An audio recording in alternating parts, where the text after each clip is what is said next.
Honnêtement, j'étais vraiment au bout. Je suis pas trop fan d'employer les termes médicaux, parce que je suis pas médecin, donc je vais pas dire burn-out. Mais mentalement et nerveusement, j'étais vraiment fatigué. J'avais un peu l'impression de passer toutes mes journées en apnée, et bon, disons que c'est facile de tenir quelques instants, quelques temps en apnée, mais ça devient vraiment de plus en plus compliqué sur le long terme. Et même si on le tient, il y a un moment où on a vraiment besoin de souffler. Et justement, je voulais souffler. Il me restait en tout encore 5 semaines à tenir avant la fin de mon stage, et honnêtement, c'est vraiment long à tenir en apnée. Donc j'aurais sûrement pris quelques jours de repos, à un moment ou à un autre, mais au final le Japon est venu à moi un peu plus vite que prévu.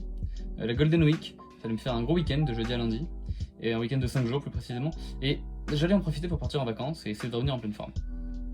J'ai décidé de venir à Hiroshima pendant ces quelques jours.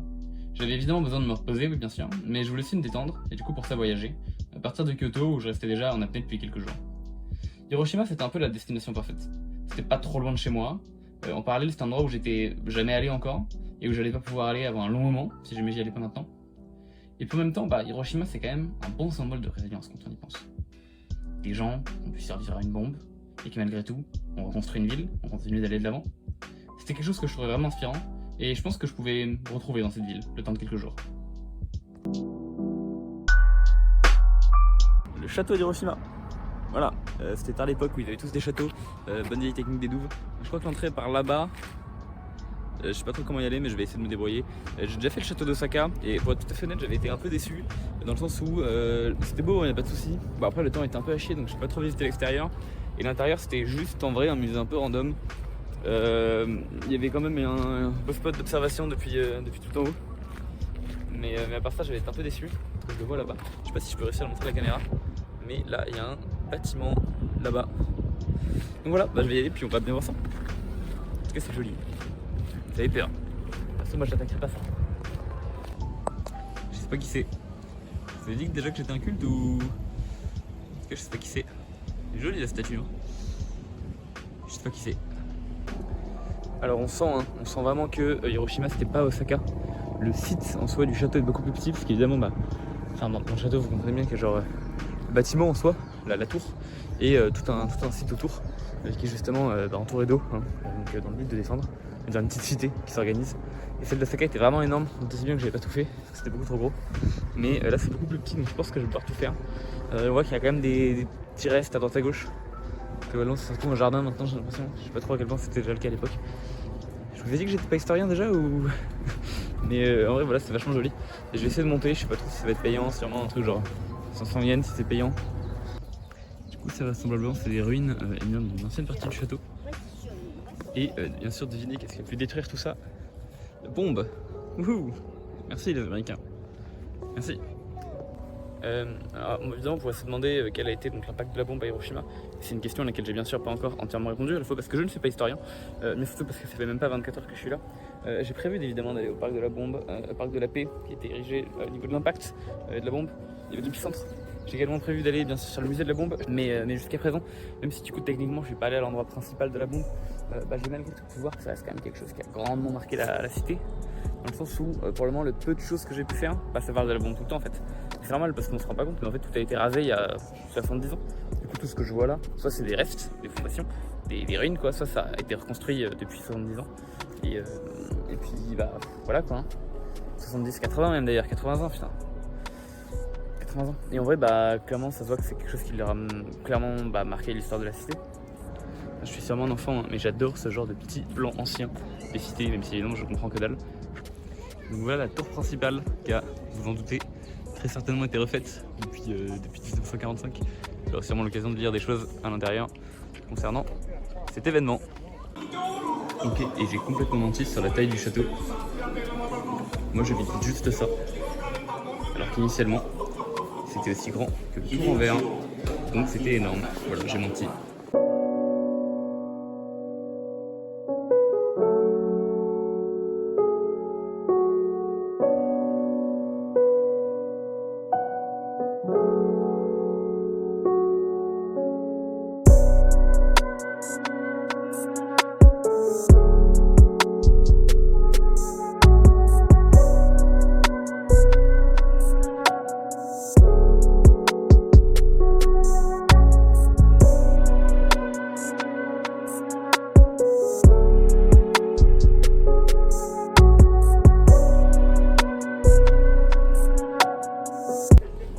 La luminosité m'agresse un peu les yeux en sortant.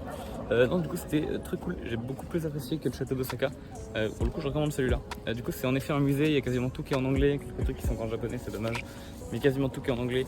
Vous avez à la fois de l'histoire du château, des petits trucs d'exhibition, des tenues de samouraï, des épées, des casques et tout. C'est vraiment super. La vue est très bien. Je pense qu'elle pourrait être en fait un poil mieux si jamais on était pas en 2024.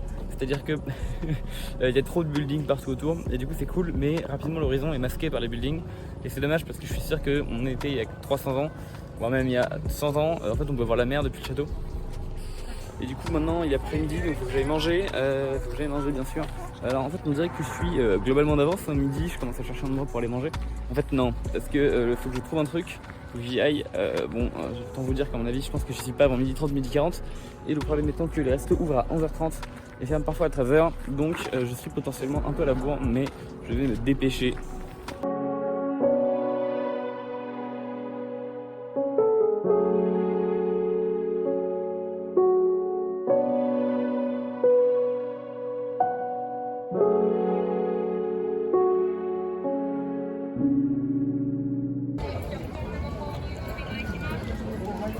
Je crois que c'est un festival de bière.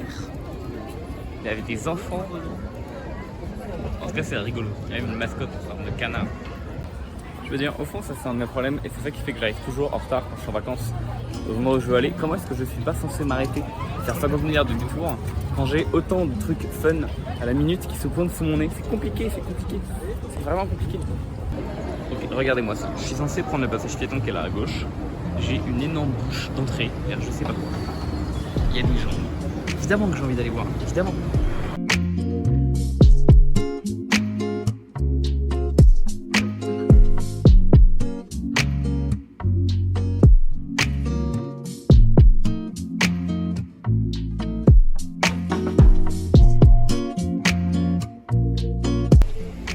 Encore une fois, je m'y connais pas beaucoup en histoire, mais du coup, ça c'est donc le fameux dôme de Genbaku. De ce que j'ai pu voir, c'est un monument qui a été détruit par la bombe, évidemment, sans doute. Donc le 6 août 1945, au moment où il était là. Je trouve que c'est très important de se souvenir et de montrer. En fait, je pense qu'il y a une grande différence entre un regard de respect, donc qui consiste à essayer de vraiment faire un travail de mémoire et juste essayer d'exposer aux choses pour se souvenir. Ce qui est pour moi finalement l'une des seules choses qu'on peut faire. Mais en parallèle, une sorte d'hommage, après ce que vous voyez. Et une vision juste, oh là là, lol, regardez, c'est le caillou qui est survécu de l'explosion, je vais me prendre en photo devant, ça me fera une bonne photo de vacances. J'ai beaucoup de mal avec l'une des deux approches, beaucoup moins avec l'autre. Il y en a une que je trouve assez terrible et l'autre que je trouve vraiment super.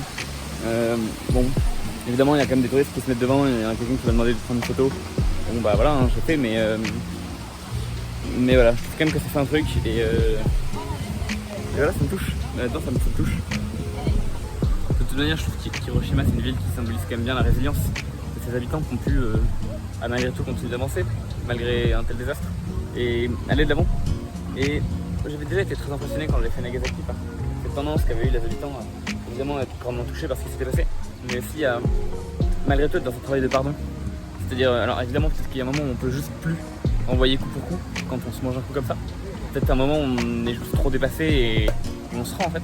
Mais j'ai pas du tout senti une atmosphère revancharde, mais à l'inverse bien plus une atmosphère apaisée de quelqu'un qui a subi une crasse et qui comprend que c'est en partie parce qu'il a pu par le passé lui aussi faire participer à l'escale de la violence. Et puis du coup désormais en fait ne demande que pardon à la fois envers les gens et à la fois envers les autres et bref qui a globalement pour la paix et pour la mémoire. Je trouve que c'est des valeurs qui me touchent, une manière d'organiser les choses qui m'a beaucoup touché à Nagasaki. Et à Hiroshima pour le moment je le ressens un peu différemment. Après évidemment je ne me suis pas encore vraiment aventuré ni dans les musées, ni dans le musée de la bombe, ni dans le parc de la bombe. Là je suis juste dans le dôme qui est à côté.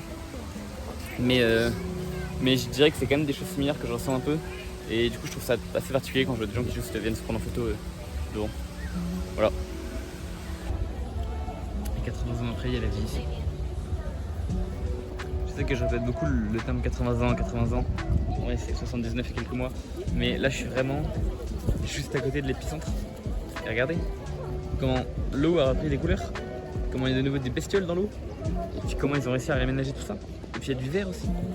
Enfin, je suis vraiment émerveillé par cette résilience.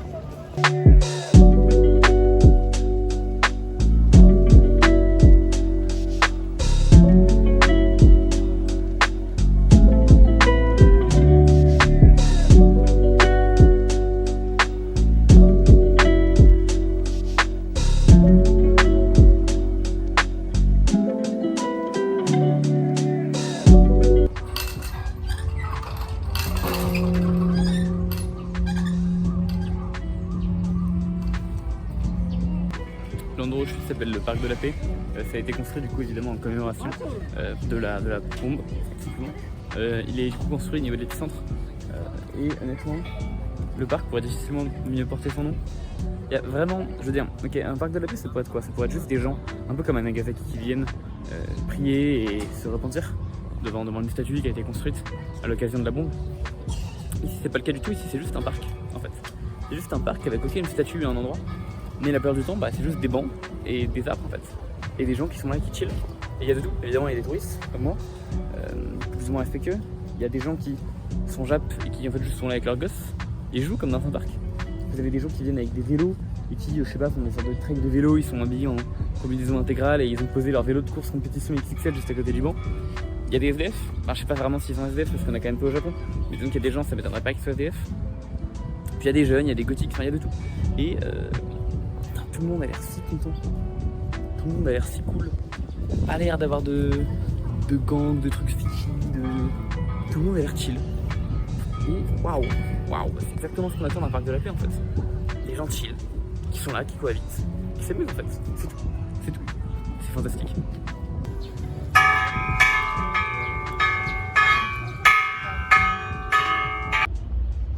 Est-ce que c'est vraiment une horloge, hein? C'est un clocher en forme de bombe.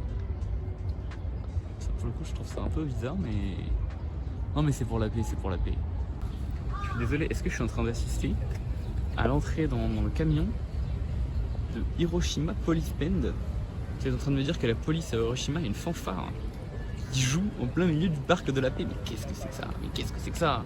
Mais c'est adorable en fait, mais c'est adorable. Hiroshima Police Band, je ne rêve pas.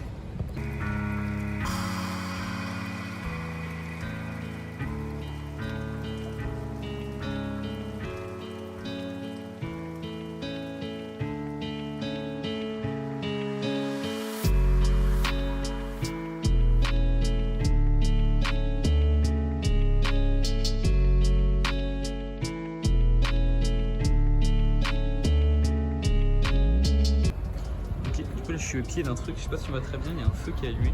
C'est la flamme de la paix. Et elle est allumée permanence. Comme on peut le constater à peu près, il y a un alignement en fait parfait entre l'épicentre, la flamme de la paix qu'on arrive à peu près à distinguer, et du coup le monument que j'ai pu montrer tout à l'heure, donc le dôme d'Hiroshima. Moi je trouve que c'est quelque chose d'être là. Je trouve que c'est quelque chose.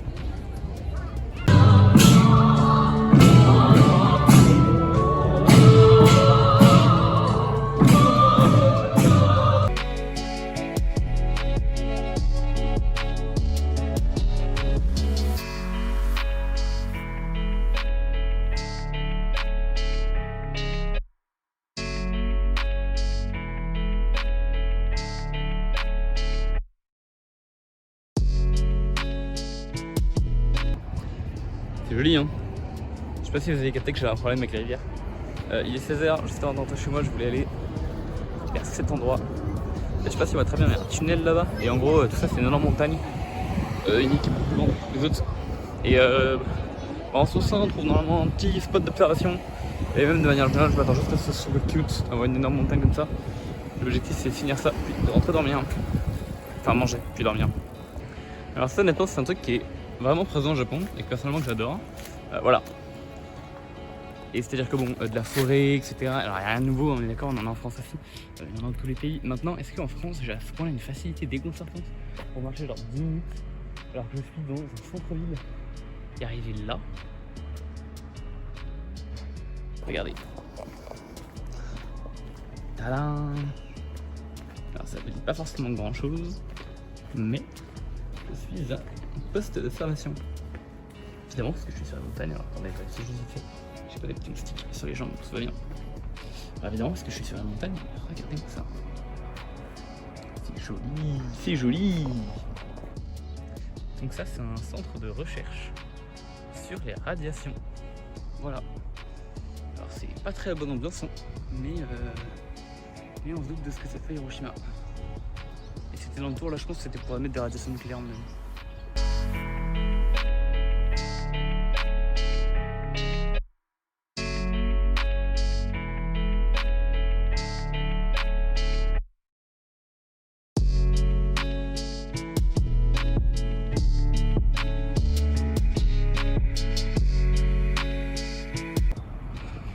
Et assez étonnamment, la pierre tombale centrale est en français.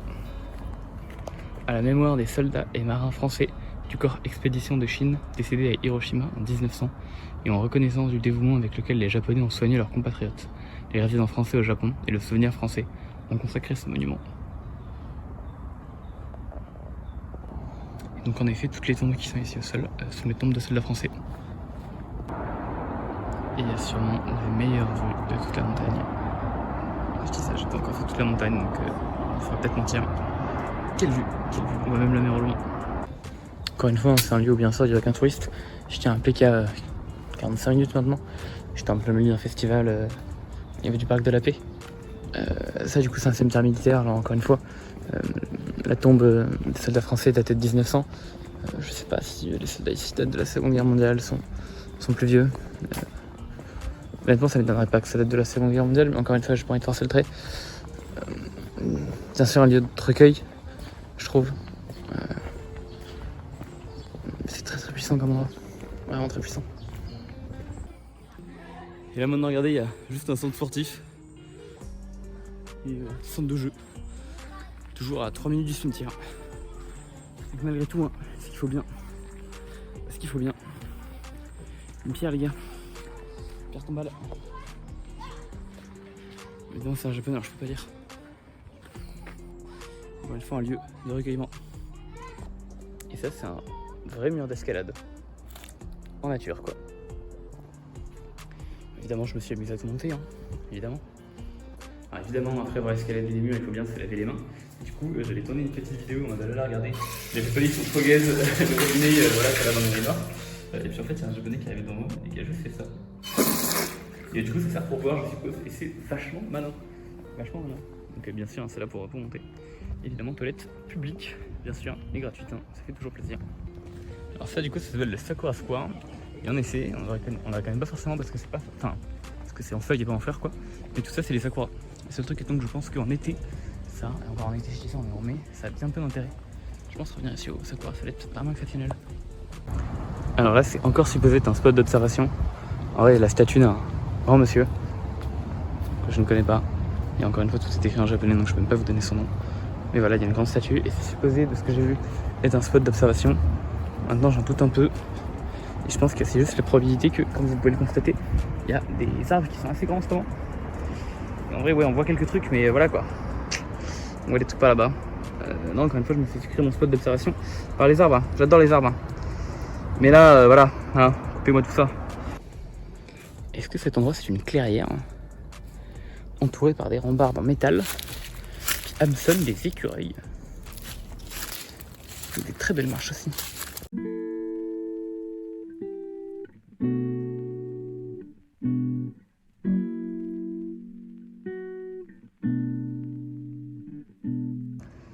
Ok, donc là du coup je suis au niveau de l'observatoire de la paix. Il y a un truc que j'avais pas capté en fait tout à l'heure quand je suis parti du coup du Memorial Park, Peace Memorial Park jusqu'ici. En fait j'avais traversé un grand boulevard et en gros c'était le Peace Boulevard. Et en fait du coup on peut le voir d'ici, je sais pas si on va très bien la caméra. On peut le voir d'ici et ça a été terminé il y a pas longtemps du tout. Je pense que la plupart des gens qui regardent cette vidéo, même si vous êtes déjà allé à Hiroshima, vous n'avez pas vu ça.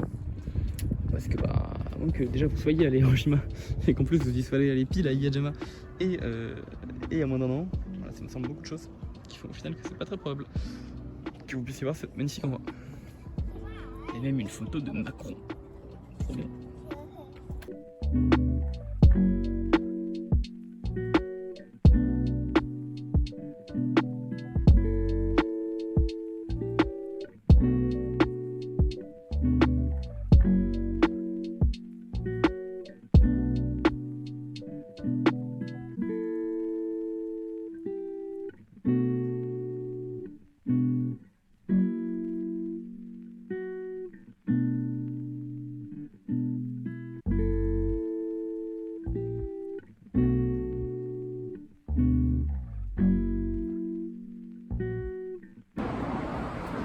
C'est mignon, hein. Ouh. Je pense que c'est le moyen le plus feignant de monter. C'est aussi le moyen facile de tout redescendre. Pas grand chose. Heureusement que j'ai un téléphone qui me permet de filmer au-dessus des rambardes. C'est mignon en vrai, hein. C'est très mignon. Tout ça, mais je vais remonter.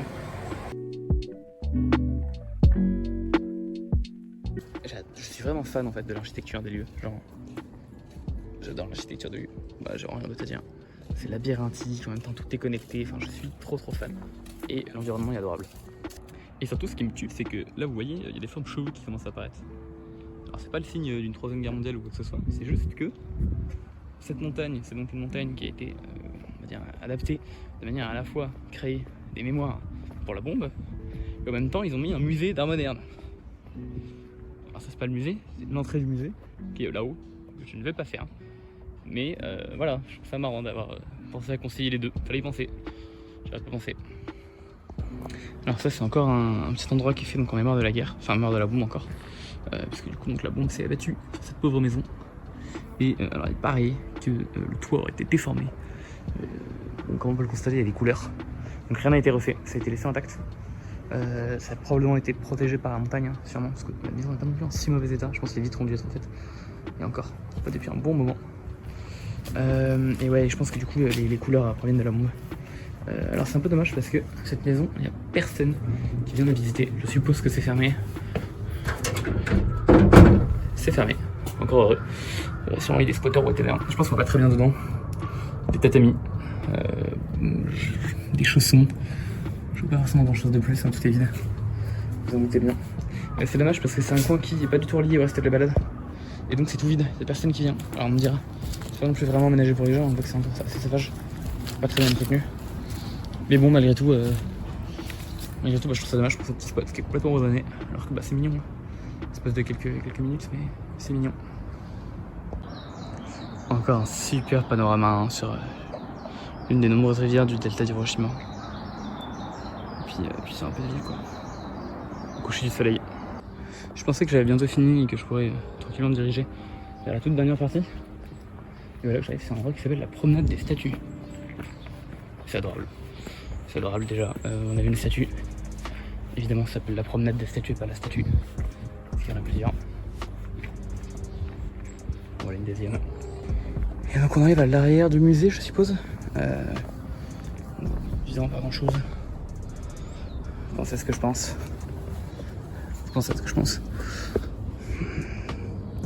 Je sais pas du tout si j'ai le droit de voir ça et de me ça. Regardez, il y a une partie du musée là en bas. Putain, je me sens comme un bandit, un gangster. Waouh. Et puis surtout, c'est la place vers le bas que je voulais rejoindre. Bon, je suppose que ça va être l'entrée du musée, hein, puisque ça a tout l'air d'être une bonne entrée. Donc je suppose que ce que je vois là, ça va être au-dessus. Donc ça veut dire que là, j'ai accès à l'entrée. Enfin, des vues de l'entrée, c'est trop stylé. C'est trop stylé. Je vous ai dit, architecturement parlant, c'est exceptionnel. Tout ce qu'il faut retenir. Et puis ça continue de descendre, descendons. Et puis une fois qu'on arrive tout en bas, par ces marches, il y a une sorte de cadre ici, je comprends pas trop à quoi c'est censé servir. Alors au milieu, on peut voir un truc. Maintenant, bon, on peut juste faire le tour du cadre. Voilà, il y a une très belle, très beau monument encore une fois. Probablement pour un général, je suppose. Bon, encore une fois, il y a 50 milliards de moyens de redescendre, tous plus mignons les uns que les autres. Un petit chemin en pierre qui a l'air mignon, un autre petit chemin en pierre là-bas qui a l'air mignon aussi. Alors, je vous le dis vraiment, cet endroit fait pépite. C'est en effet l'entrée du musée, hein. J'ai vu qu'il y a un petit panneau qui dit que ça ferme à 17h. C'est quand même stylé comme entrée de musée, hein. On dirait une sorte de temple aztèque. Et avec tout ce que je vous ai dit qu'il y avait jusqu'à présent dans cet endroit, c'est-à-dire des murs d'escalade à même la roche, c'est-à-dire un musée d'art contemporain, c'est-à-dire un centre de recherche sur la radiation, c'est-à-dire des cimetières militaires et globalement tout un tas de trucs et de statues érigées à la mémoire des guerriers japonais et de la bombe. Qu'est-ce qui serait le plus improbable en plus dans cet endroit? Bon, encore une statue, ça c'est assez probable, une librairie. Je suis sur l'une des plus grandes librairies d'Hiroshima. Mais j'adore cet arrangement urbain en fait. Je suis pas géographe, mais j'adore cet arrangement urbain. C'est génial. Vous vous souvenez quand dans mon vlog, je vous ai fait des petits points sur les distributeurs de boissons au Japon? Un distributeur de glace? Sérieusement? C'est du génie. Et j'achète. Je pensais que c'est mieux la glace au cheesecake, la glace au flan, la glace à l'oreo, la glace à la gaufre au chocolat. Pas la glace au chocolat, la glace à gaufre au chocolat. Bon bah écoutez, je pense que j'ai fini mon petit tour. Donc c'est le dernier monument. c'est le dernier endroit. Il y a des gens qui font des barbecues, des gens qui font tennis, d'autres gens qui font des barbecues. Puis de la place. Hein. Ça va être vachement beau pendant les sakura aussi. Il y a toujours quelques sakura à droite à gauche. C'est le mec qui lance une batte de baseball sur un monument, ça me fracasse derrière. Ah, voilà, du coup j'ai fait le tour de Ijiyama. Putain, il envoie fort. Hein. Je pense qu'il y a pas d'eau derrière, je vais voir ce qu'il y a. En tout cas, voilà, j'aurais fait le tour de Ijiyama. C'était vachement beau et je recommande à toute personne qui va à Hiroshima d'y aller. Juste faites gaffe aux moustiques, il y en a plein. Après, l'avantage c'est qu'il n'y a pas de soleil. Enfin, pas trop de soleil parce que c'est beaucoup ombragé et donc vous êtes bien à ce niveau-là.